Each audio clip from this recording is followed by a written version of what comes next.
سبيل سعادتي وأفكاري. Last time on آخری معجزہ.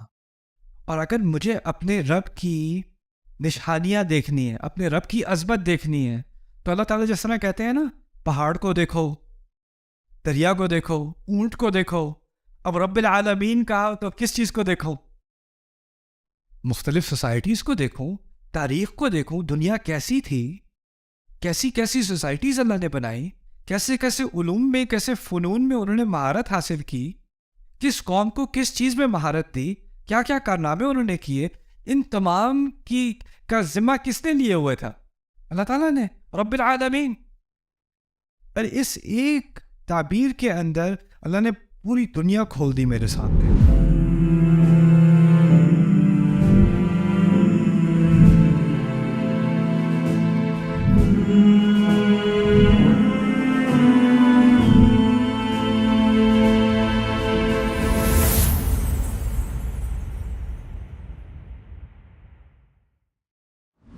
اوکے، ایک اچھا سوال تھا پچھلے سیشن کے بارے میں، العالمین کے بارے میں. اس بات کی کیا دلیل ہے کہ العالمین جہانوں کے لیے نہیں، لوگوں کے لیے استعمال ہو رہا ہے؟ میں نے بیسکلی لوگوں کی بات کی تھی نا.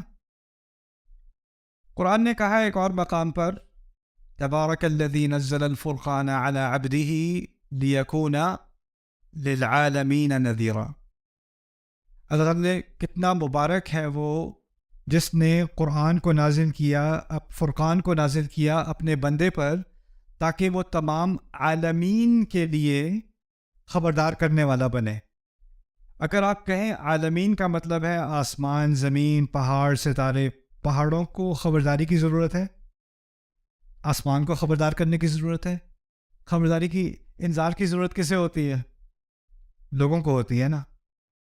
اولم ننہک عن العالمین، ایک رسول سے کہا گیا قرآن میں، ہم نے آپ کو عالمین سے منع نہیں کیا، یعنی آپ لوگوں کے چکر میں نہ پڑا کریں، ان کی باتوں میں عمل دخل نہ کریں، اپنی بات سے بات رکھیں، اپنے کام سے کام رکھیں.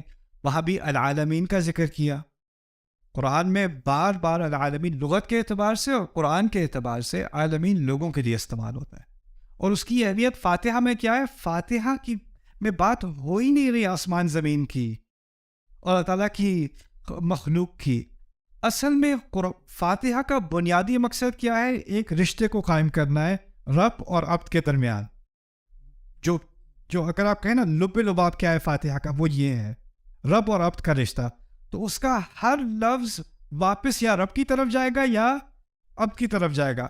یہاں السماوات والارض کہا ہوتا تو عبد کی طرف بات نہ جاتی، کہیں اور چلی جاتی. لیکن العالمین کیا ہے تو اللہ تعالیٰ کے بندوں کی طرف واپس ہے. یہ بات، یہ قرآن کے الفاظ کا ایک دقیق استعمال ہے. ہر لفظ کا ایک مقصد ہوتا ہے صورت کے اندر. جب صورت کا مقصد سمجھ میں آ جائے تو ہر لفظ اس مقصد کی طرف آپ کو واپس لے جاتا ہے، اور وہ مقصد پھر خود ہی سے واضح ہو جاتا ہے. اب آگے لفظ آ رہے ہیں، بڑے پیارے الفاظ ہیں اللہ تعالیٰ کے. الرحمن الرحیم، کیا ترجمہ کریں جی الرحمن الرحیم کا؟ اردو میں کیا ترجمہ ہوتا ہے جی؟ بتائیں آپ مجھے. جو نہایت مہربان اور بہت رحم کرنے والا ہے، عام ترجمہ یہی ہے نا؟ ٹھیک ہے، پہلے عربی میں سمجھ لیتے ہیں. رحمان اور رحیم دونوں رحم سے نکلے ہیں. عربی کے اعتبار سے رحمان اور رحیم کا جو اصل ہے نا دونوں کی، وہ ایک ہی ہے، اور وہ کیا لفظ ہے؟ رحم. تو پہلے رحم کو سمجھ لیں. رحم میں 2 معنی ہیں. رب میں کتنے معنی تھے؟ 5. رحم میں 2 معنی ہیں. ایک ہے شدید محبت. شدید محبت، ایسی محبت جو اپنی محبت کے جواب میں کوئی توقع نہ رکھتی ہو. انکنڈیشنل، بے لوس محبت. دوسرا معنی اس کا ہے مکمل طور پر کسی کا خیال رکھنا. ہر طرح سے کسی کا خیال رکھا جائے تو آپ اس پر رحم کر رہے ہیں. رحمت کا لفظ اصل میں عربی میں نکلا ہے رحم سے. رحم کہتے ہیں ماں کے پیٹ کو، اور ماں کے پیٹ سے ماں کا کیا تعلق ہے؟ ایک تو اس کو اس سے شدید محبت ہے، اور وہ عجیب قسم کی محبت ہے. جیسے جیسے بچہ بڑا ہو رہا ہے اس کے پیٹ میں، اس کی تکلیف میں اضافہ ہو رہا ہے، اس کو الٹی آ رہی ہیں، اس کو کمر میں درد ہو رہا ہے، اس کو کھانا ہضم نہیں ہو رہا، اس کو سانس نہیں آ رہی، اس کو نیند نہیں آ رہی، نہ نیند میں چین، نہ بیٹھے ہونے میں چین، نہ لیٹے ہونے میں چین، نہ کھڑے ہونے میں چین. اور اس کی تکلیف کی ایک ہی وجہ ہے، ماں کی ساری تکلیف کی ایک ہی وجہ ہے، کیا ہے؟ بچہ. اور جیسے جیسے وہ بچہ تکلیف میں اضافہ کرتا ہے، الٹا ماں اس سے کم محبت کے بجائے کیا زیادہ محبت کرتی ہے. پھر آخری لمحہ آتا ہے، بچہ تقریباً ماں کو مار ڈالتا ہے، تقریباً کتنا خون اس ماں نے بہایا ہے، اور زندگی میں اس کا اتنا خون نہیں نکلا ہوگا جتنا اس بچے کی وجہ سے نکلا ہے. اور نکلنے کے ساتھ ہی بدلہ لینے کے بجائے کہ تم نے کیا یہ میرے ساتھ، ساری دنیا کو وہ بھول جاتی ہے، اس کی ساری محبت بچے کی طرف. اور جب وہ بچہ اس کے پیٹ میں ہوتا ہے تو اس بچے کا مکمل طور پہ خیال کیا جا رہا ہوتا ہے. کرایہ پہ ہوا ہے، کھانے کا انتظام ہے، صفائی کا انتظام ہے، سارا انتظام کس نے کیا ہوا ہے؟ سب پوری طرح سے خیال رکھا ہوا ہے. رحم سے دو معنی نکلتے ہیں، شدید محبت اور مکمل خیال، مکمل طور پر خیال کرنا. اچھا، اب رحمت کا لفظ اردو میں بھی استعمال کرتے ہیں ہم. بھائی رحم کرو، استاد آپ کو ٹیچر آپ کو فیل کرنے والا ہے میٹرک کے امتحان میں، سر جی رحم کریں سر جی. رحم کا کیا مطلب ہوتا ہے؟ سزا نہ دیں.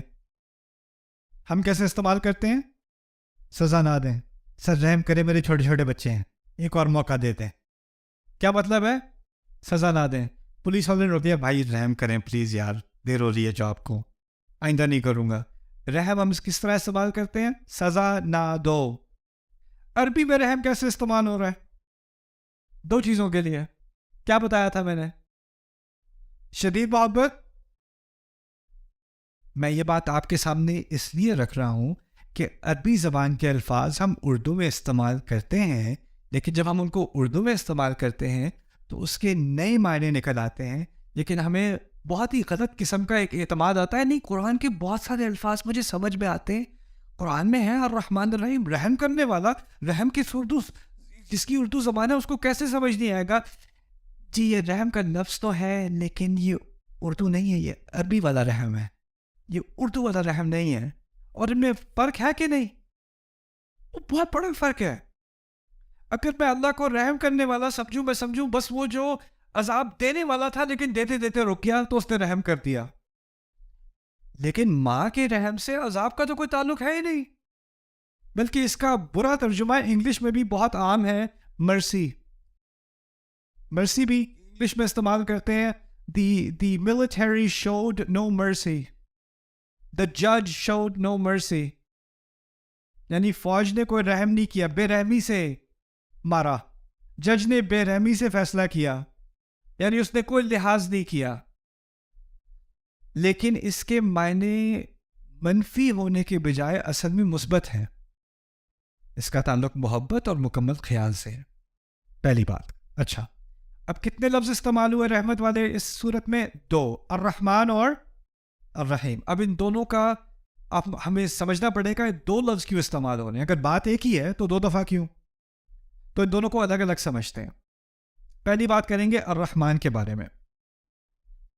رحمان جیسے لفظ عربی میں اور بھی ہیں، عطشان، غضبان، جوعان، اس کو کہتے ہیں فعلان. لفظ جو ایک ہی طرح کے ہوتے ہیں نا، ان کا ایک وزن ہوتا ہے، اس کو وزن کہتے ہیں عربی میں. غضبان، عطشان، جوعان، رحمان. ان الفاظ میں تین خصوصیات ہوتی ہیں، یہ آپ کو یاد رکھنا پڑے گا. رحمان جیسے الفاظ میں تین خصوصیات ہوتی ہیں. پہلی خصوصیت ہوتی ہے اس میں شدت ہوتی ہے. تو رحمان بہت ہی زیادہ رحم کرنے والا، اور رحم عربی والا رحم، بہت ہی زیادہ محبت کرنے والا، بہت ہی زیادہ خیال کرنے والا. شدید خیال کرنے والا، شدید محبت کرنے والا، پہلا معنی. دوسرا معنی اس کا یہ ہوتا ہے کہ یہ فوری ہوتی ہے، ابھی ابھی. یعنی یہی نہیں کہ وہ بہت شدید محبت کر رہا ہے، بہت شدید خیال کر رہا ہے، ابھی ابھی کر رہا ہے. یہ نہیں کہ کرے گا، فکر نہ کرو اگلے سال کرے گا، فکر نہ کرو بہت جلد کرے گا، نہیں، ابھی کر رہا ہے، علی الفور. الحدوث اس کو بلاغہ میں کہتے ہیں، الحدوث. لیکن تیسرا معنی ذرا پہلے آپ کو کنفیوزنگ لگے گا. تیسرا معنی ہے کہ یہ کسی وجہ سے عارضی ہوتا ہے، ٹیمپرری ہوتا ہے. جیسے عطشان کہتے ہیں بہت ہی شدید پیاسا، عطشان. کیا کسی وجہ سے یہ شدید پیاس ختم ہو سکتی ہے؟ پانی سے. یعنی وہ پرماننٹ نہیں ہے، دائمی نہیں ہے، ہمیشہ کے لیے نہیں ہے. جوعان، شدید بھوکا، کیا کسی وجہ سے جوع، بھوک ختم ہو سکتی ہے؟ کھانے سے. غضبان، شدید غصے والا، ہو سکتا ہے سزا دینے سے یا بدلہ لینے سے یا سمجھانے سے غصہ ہوتا رہا ہے. اور کہہ رہے رحمان، شدید محبت کرنے والا، ابھی کرنے والا. لیکن اس میں تھوڑی سی ڈرانے والی بات بھی ہے، شاید انسان کوئی ایسی حرکت کر بیٹھے جس وجہ سے وہ اس رحمت کا مستحق نہ رہے. جیسے پانی پیاس کو ہٹا دیتی ہے، کھانا بھوک کو ہٹا دیتا ہے، کوئی چیز ایسی ہو سکتی ہے جو رحمان سے رحمت کو ہٹا سکتی ہے. رحمان تو وہ رہے گا، میرے لیے نہیں ہوگا، یہ ممکن ہے. تو اس میں ایک طرح سے ایک ٹیمپرری تھریٹ آ گئی، ایک طرح سے ایک خطرہ ہے، اندیشہ ہے اس لفظ کے اندر بھی. ایک بڑی عظیم نعمت بھی ہے اور ساتھ میں اندیشہ بھی ہے. اچھا، یہ 3 باتیں تھیں رحمان کے بارے میں. کیا 3 باتیں تھیں؟ مجھے دوبارہ یاد کرائیے. شدت، فوری، عارضی. اوکے. رحیم کے بارے میں 2 باتیں یاد رکھنی ہیں. رحمان کے بارے میں 3، رحیم کے بارے میں 2. اوکے. وہ کیا ہیں؟ پہلی بات کہ یہ ہمیشہ رہنے والی صفت ہوتی ہے، کوئی ہمیشہ رہنے والی خصوصیت. اس کی میں آپ کو مثال دیتا ہوں. آپ کہیں یہ بہت علم والا شخص ہے، بہت علم والا شخص ہے. وہ جب سو رہا ہے نا، وہ پھر بھی علم والا ہے. جب وہ جاگا ہوا ہے وہ پھر بھی علم والا ہے. جب وہ کھانا کھا رہا ہے وہ پھر بھی علم والا ہے. اور جب وہ اپنی علم کی بنیاد پہ کچھ سکھا رہا ہے پھر بھی وہ علم والا ہے. یعنی وہ صفت اس کے اندر ہے، چاہے اس کا مظاہرہ ہو رہا ہو یا نہ ہو رہا ہو، وہ صفت ہے، اس کے اندر ہے، وہ ہمیشہ ہے. میں کہوں یہ لڑکا لمبا ہے، وہ خوش ہو یا نہ ہو، وہ گرم ہو یا سرد ہو، وہ یا اندر ہو یا باہر ہو، لمبا تو وہ لمبا ہی رہے گا نا، وہ ہمیشہ کے لیے لمبا ہے. یہ پرماننٹ اس کی ایک کوالٹی ہے، اس کی ایک خصوصیت ہے. یہ پہلی چیز ہے. دوسری چیز فعیل، جیسے رحیم، شریف، کریم، عزیز، ان سب میں یہی ہوتا ہے. پہلی چیز ہوتی ہے کہ یہ ہمیشہ کے لیے ہونے والی چیز ہوتی ہے. دوسری چیز ہوتی ہے قابلیت یا اہلیت. اس کو بھی سمجھنے میں کیا کہنا چاہ رہا ہوں. جیسے فرض کریں آپ کہیں آپ میں سے لیڈیز کو کہیں میرے شوہر جو ہیں وہ بہت صبر والے آدمی ہیں، بہت صابر انسان ہے. ابھی آپ پتہ نہیں، ہو سکتا ہے وہ بھی گھر پہ ہیں، ہو سکتا ہے کسی سے ان کی بات ہو رہی ہے اور اس وقت وہ بالکل صبر کا مظاہرہ نہیں کر رہے. ممکن ہے کہ نہیں؟ یا ہو سکتا ہے ابھی وہ سو رہے ہیں. اگر وہ سو رہے ہیں تو وہ صبر کا مظاہرہ کر رہے ہیں؟ نہیں، ابھی تو وہ صبر کا مظاہرہ نہیں کر رہے. لیکن ان کے اندر اس کی قابلیت ہے کہ نہیں، اس کا پوٹینشیل ان کے اندر ہے کہ نہیں. یعنی فعیل، کریم، عزیز، رحیم، اس طرح کے الفاظ ہوتے ہیں کہ صلاحیت تو ہے، لیکن اس کا معنی یہ نہیں کہ اس صلاحیت کا فوری طور پر مظاہرہ بھی ہو رہا ہے. وہ اس طرح سمجھنے کہ وہ اندر ہے لیکن یہ نہیں معلوم کہ باہر آ رہی ہے کہ نہیں. جس طرح سمجھ لیں کہ گاڑی ہے، اس کا بہت ہی طاقتور انجن ہے، لیکن جب وہ انجن استعمال نہ بھی ہو رہا ہو، صلاحیت تو پھر بھی ہے نا اس کے اندر. یہ ہے رحیم. تو 3 معنی نکلے رحمان کے اور 2 معنی نکلے رحیم کے. اب یہ سمجھ لیں اگر صرف الرحمن کہا ہوتا تو کیا مسئلہ ہو جاتا؟ عارضی ہوتی، بات ہمیشہ کے لیے نہ ہوتی. اچھا، اگر صرف الرحیم کہا ہوتا، ایک تو شدت نہ ہوتی اور ایک فوری طور پر نہ ہوتی اور ایک امکان تو ہوتا کہ صلاحیت تو ہے رحم کی، لیکن اس کا مظاہرہ ہو رہا ہے یا نہیں ہو رہا، وہ تو رحمان کے اندر ہے نا. دونوں کی ضرورت تھی. اب شدت بھی آ گئی, فوری طور پہ بھی ہو گئی, اور ہمیشہ کے لیے بھی ہو گئی. الرحمن الرحیم. ایک اور طرح سے سمجھ لیں, فرض کریں کہ آپ کو بڑی زبردست بھوک لگی ہے, آپ گھر پہ پہنچے, کھانا تیار ہے, وائف نے آپ کے لیے بہت آپ کا فیوریٹ کھانا بنایا ہوا ہے, اسمیل بھی آپ کو آ رہی ہے, خوشبو آ رہی ہے, لیکن پلیٹ خالی ہے ٹیبل کے سامنے. آپ بھوکے مر رہے ہیں, اور وہ آرام سے آ کے آپ کے سامنے بیٹھتی ہیں آپ کی وائف, اور کہتی ہیں اگلے ہفتے کیا کھائیں گے.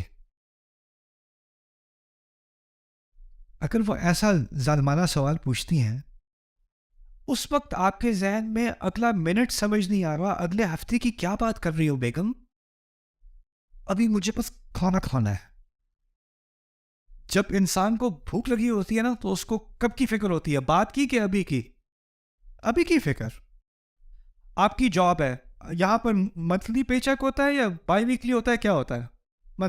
چلو پہلی کو پے ملنی ہے یا 30 تاریخ کو پے ملنی ہے, ٹھیک ہے.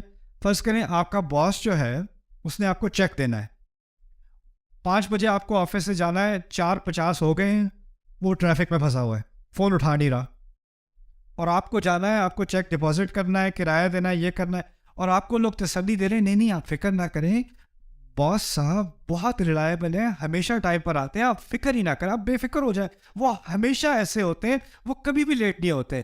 آپ کو تسلی ہو جائے گی, ہاں ٹھیک ہے ہمیشہ تو ہوتے ہیں, کاش کہ ابھی بھی ہو رہے ہوتے.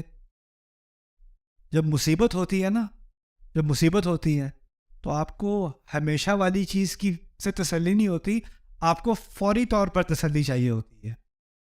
اللہ تعالیٰ نے الرحمن کا ذکر پہلے کیا, کیوں؟ کیونکہ الرحمن میں رحمت کب آتی ہے؟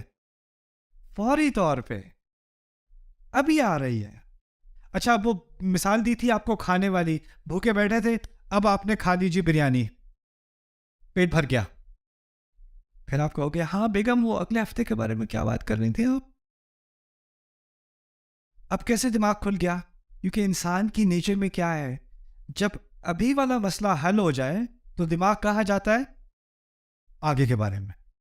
یہی ہوتا ہے نا, ابھی کا مسئلہ حل, اگر ابھی کا مسئلہ ہے تو آگے کی کچھ سمجھ نہیں آتی, اگر ابھی کا مسئلہ حل ہو گیا, ایک دفعہ ادھر کی تسلی ہو گئی تو پھر آگے کی. اسی لیے جو لوگ فائنینشلی مشکل میں ہوتے ہیں وہ آگے کی نہیں سوچ سکتے, اور جو لوگ فائنینشلی ویل آف ہوتے ہیں وہ تھراپسٹ کے پاس بہت جاتے ہیں, کیونکہ ان کو انگزائٹی ہوتی ہے کس چیز کی؟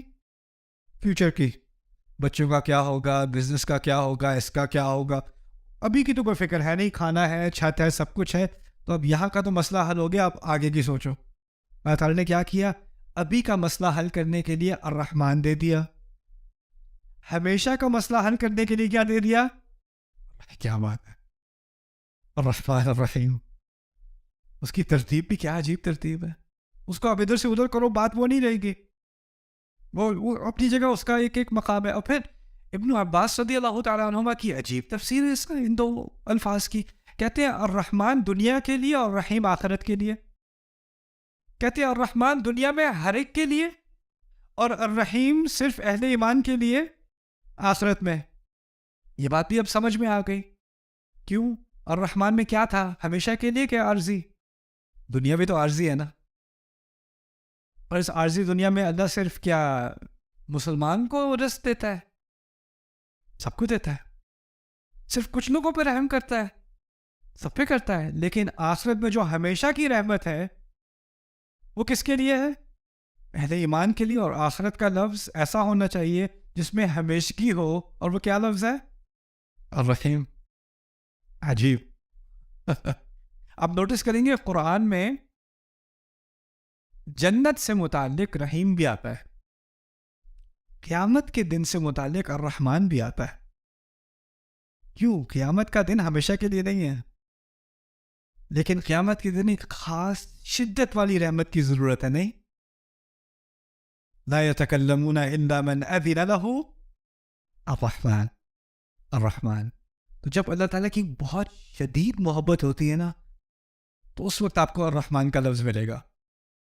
بہت شدید رحمت, آپ کو تدبر کرنا پڑے گا کہ یہاں کون سی شدید محبت ہے. اسی لیے پھر آپ کو سورۃ الرحمن سمجھ میں آ گئی. الرحمن علم القرآن, جس نے اتنی شدید محبت کی, اتنا مکمل خیال کیا کہ اس نے اس مکمل خیال اور شدید محبت کے ناطے قرآن سکھایا. اس لیے قرآن سکھایا. ہم نے کیا بنا دیا قرآن کو, اور قرآن کس لیے سکھایا گیا تھا, کس محبت سے سکھایا گیا تھا, کیا لحاظ کر کے ہمارا سکھایا گیا تھا, ہم نے کیا بنا دیا قرآن کو. سبحان اللہ. تو یہ ہو گیا تھوڑی سی بات الرحمن الرحیم کے بارے. Subscribe now to the Bayina YouTube channel to watch the rest of this series and more great content from Ustad Nu'man Ali Khan. دو لفظ جو ہیں وہ ایک دوسرے سے بہت قریب ہیں, ایک رب اور ایک مالک, اور ان دونوں کے درمیان دو الفاظ ہیں.